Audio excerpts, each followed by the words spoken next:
Hello ladies and gentlemen, my name is Keegan and welcome back to the channel and my ladder predictor for the 2017 AFL season. Before we get underway, make sure you do like this video, subscribe so you don't miss any of the videos of AFL content that I put up on this channel. And today's video is all about is I did a bit of a ladder predictor on the AFL website. I will put the link in the description below for anyone that wants to get along and do this.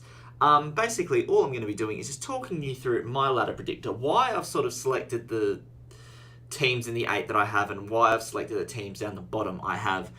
Now, the first thing you're probably going to notice off the top is that it is a very lopsided ladder. As you can see, the teams up the top have 20, 19, 18, 18 wins, which in one season is probably never going to happen. But I always really find it hard to take into account upsets when I do these ladder predictors. So it's pretty straightforward as far as I go, but to be honest, I'm actually really happy with how the final 8 turned out. So what I'm going to do is I'm going to start talking from the top, and then I will go down. I'll do a little bit on each team. I haven't really got a script in front of me, so it's just going to be pretty off the cuff, and then I'll do the finals predictor down the bottom to see who I think will win the premiership this season.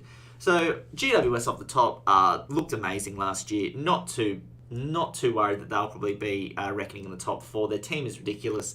Young players that are only going to get better, and pretty much all that needs to be said about them. Adelaide is a team on the rise. They're probably one elite midfielder short of having an absolutely ridiculous team. But their forward line is amazing. Their back line's pretty damn solid, and their midfield is good. It's not amazing, but it's good, and it's good enough, and I reckon that will be good enough to see them to the top 4, especially with that home field advantage that we'll get at Adelaide Oval.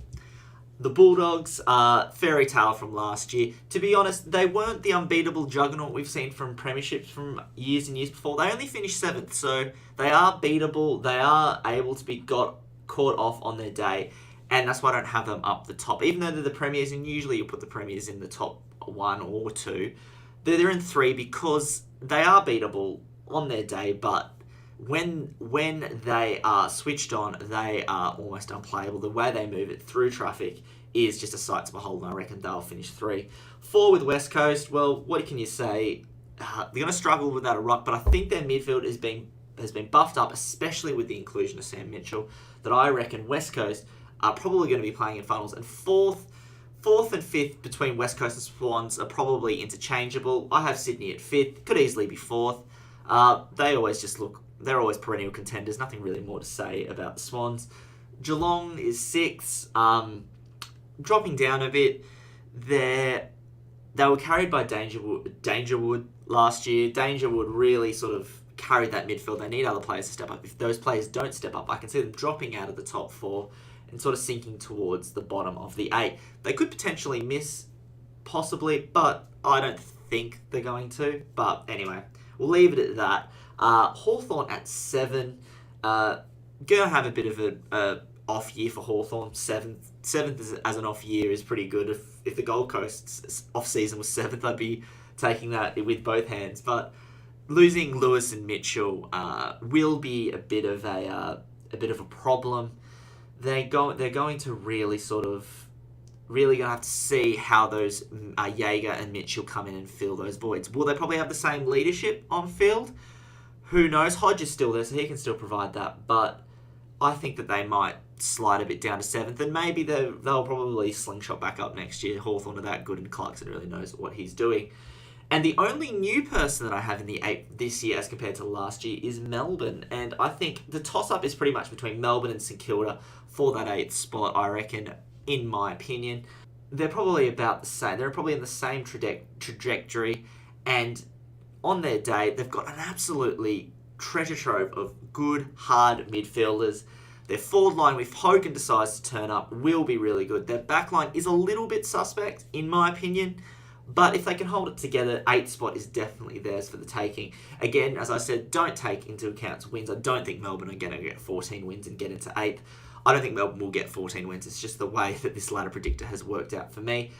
The Suns, I've got them in 9th because I've got a very optimistic point of view of the Gold Coast. And I honestly think Gold Coast will probably get at least 10 wins If we get 10 wins, I'll consider it to be an alright season. If we made finals, that would be amazing. But I reckon ninth is just about where I have Gold Coast. St Kilda are probably around that 8th spot again, fighting it off with Melbourne. They're probably in the same sort of level, and they're probably going to start moving up the ladder together. And I reckon for years to come, that Melbourne St Kilda fixture is going to be one to really keep an eye on. Essendon can't go as bad as last year. Last year's Wooden Spooners. They'll, with all the players coming back and whatnot, I reckon they'll have an okay season. They'll probably end up finishing 11th. I probably around that space, maybe a bit high, maybe a bit lower, but I have them at 11. I'm willing to stick by it. Richmond, they've recruited pretty well, in my opinion, but I just don't think that they have enough good young talent coming through. They don't have the levels of, let's say, a Melbourne or a St Kilda as far as young talent. They're probably just behind that, but they are capable of troubling teams, and I reckon that they are a possibility for finals. I reckon, just as an off point, I reckon teams up to about 15th are probably worth a shout at the 8, and they all think they can probably make the 8.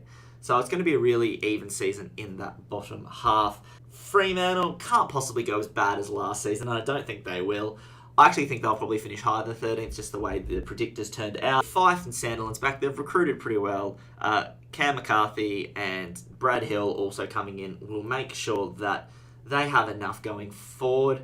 Their defence, again, is a bit suspect. It's defence that still has to rely on Zach Dawson is one that I'm not too confident about. I think they'll be in contention for finals, but I ultimately don't think they'll get there. Port Adelaide have just been found out. A couple of years ago, they were a kick away from the grand final, and they've just been absolutely found out. So I'm not sure Port Adelaide are going to get to where Koshi wants them. Koshi wants them in the finals. I don't think they're going to get there.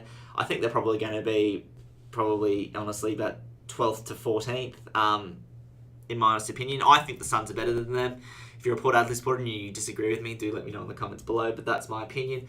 Collingwood hasn't had a good start to the season already. De Goey's been found out. He punched on and broke his knuckle. He's out.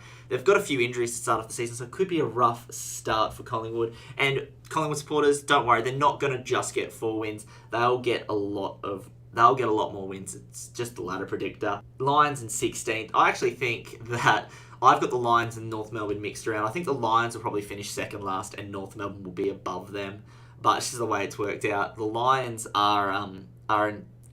they're rebuilding. There's enough there to suggest, and I really, as a Sun supporter, I really want Queensland football to thrive.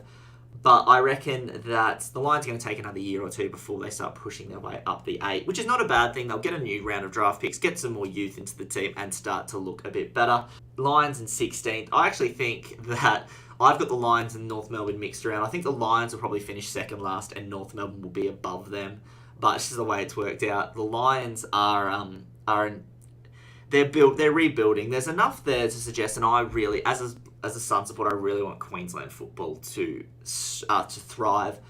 But I reckon that the Lions are going to take another year or two before they start pushing their way up the 8, which is not a bad thing. They'll get a new round of draft picks, get some more youth into the team, and start to look a bit better.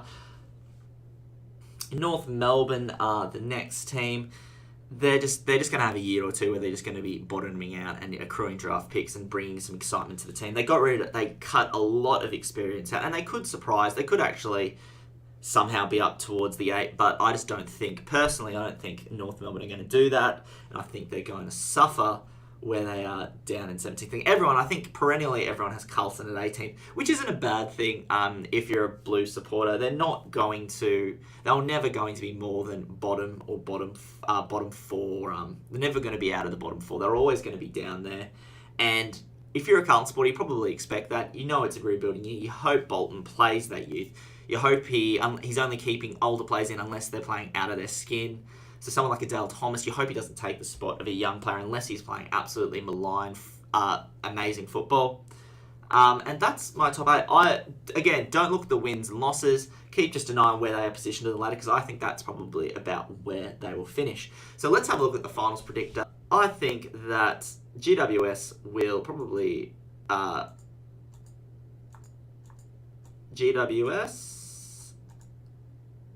win that game. They'll go through the preliminary final. West Coast will have a home semi-final. Sydney or Melbourne. I reckon Sydney probably. So Melbourne go out after making finals, which is probably not a bad effort. If they made finals and went out in the first round, I don't think too many Melbourne supporters would be upset by that. Geelong Hawthorn, always the challenge, but this time the loser would get eliminated. And I reckon that at that point I would probably back in Geelong because of maybe the experience in that team over Hawthorn midfield that has lost a bit of experience. And Adelaide Bulldogs is probably a good game, a replay from a couple of years ago, but at home I reckon Adelaide would get it done, meaning West Coast and Sydney. Oh, that's a mid 2000s final, and I reckon at home West Coast will probably get it done. And then Geelong Bulldogs, I reckon the Bulldogs probably get it done, leaving you with GWS Bulldogs, West Coast and Adelaide.